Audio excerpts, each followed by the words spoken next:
নিয়ামত শেখের মনোনয়নপত্র জমা উপলক্ষে বহরমপুর কালেক্টর মোড় থেকে বিশাল মিছিল। আসন্ন ১৮তম পশ্চিমবঙ্গ বিধানসভা নির্বাচনকে সামনে রেখে জেলায় রাজনৈতিক উত্তাপ ক্রমশ বাড়ছে। তারই মধ্যে বৃহস্পতিবার ৭৩ নম্বর হরিহরপাড়া বিধানসভা কেন্দ্রের প্রার্থী নিয়ামত শেখ মনোনয়নপত্র জমা দিতে বহরমপুরে বিশাল মিছিলের আয়োজন করেন। বৃহস্পতিবার সকাল থেকেই হরিহরপাড়া বিধানসভার বিভিন্ন প্রান্তে দলীয় কর্মী সমর্থকদের নিয়ে জোরদার প্রচার অভিযানে নামেন তিনি। বিভিন্ন গ্রাম ও বুথ এলাকায় গিয়ে সাধারণ মানুষের সঙ্গে কথা বলেন এবং নির্বাচনী প্রচারে অংশ নেন।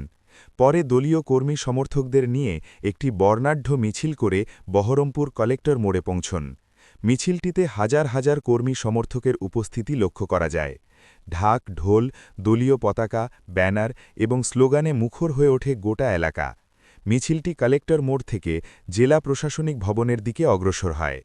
এরপর মুর্শিদাবাদ জেলার জেলা শাসকের ডিএমের দফতরে গিয়ে আনুষ্ঠানিকভাবে নিজের মনোনয়নপত্র জমা দেন তিনি। মনোনয়ন জমা দেওয়ার সময় তার সঙ্গে উপস্থিত ছিলেন দলের একাধিক নেতৃত্ব, স্থানীয় জনপ্রতিনিধি ও বিপুল সংখ্যক কর্মী সমর্থক। মনোনয়নপত্র জমা দেওয়ার পর সাংবাদিকদের মুখোমুখি হয়ে নিয়ামত শেখ বলেন, মানুষের যে বিপুল সমর্থন ও ভালোবাসা পাচ্ছি তাতে আমি অত্যন্ত আশাবাদী। এলাকার উন্নয়ন ও মানুষের পাশে থাকার কাজ আগেও করেছি, ভবিষ্যতেও সেই কাজ চালিয়ে যেতে চাই। এবারের নির্বাচনে মানুষের আশীর্বাদে তৃতীয়বারের মতো জয়লাভ করব বলে আমি শতভাগ আশাবাদী। উল্লেখ্য, হরিহরপাড়া বিধানসভা কেন্দ্রকে ঘিরে ইতিমধ্যেই বিভিন্ন রাজনৈতিক দলের প্রচার ও কর্মসূচিতে জমে উঠেছে নির্বাচনী লড়াই। মনোনয়ন জমা দেওয়ার দিন নিয়ামত শেখের এই বিশাল মিছিল এলাকায় নির্বাচনী আবহকে আরও তীব্র করে তুলেছে। বিস্তারিত ভিডিওচিত্রে এন নিউজ লাইভ এক্সক্লুসিভ প্রতিবেদন।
Jinnah Bad!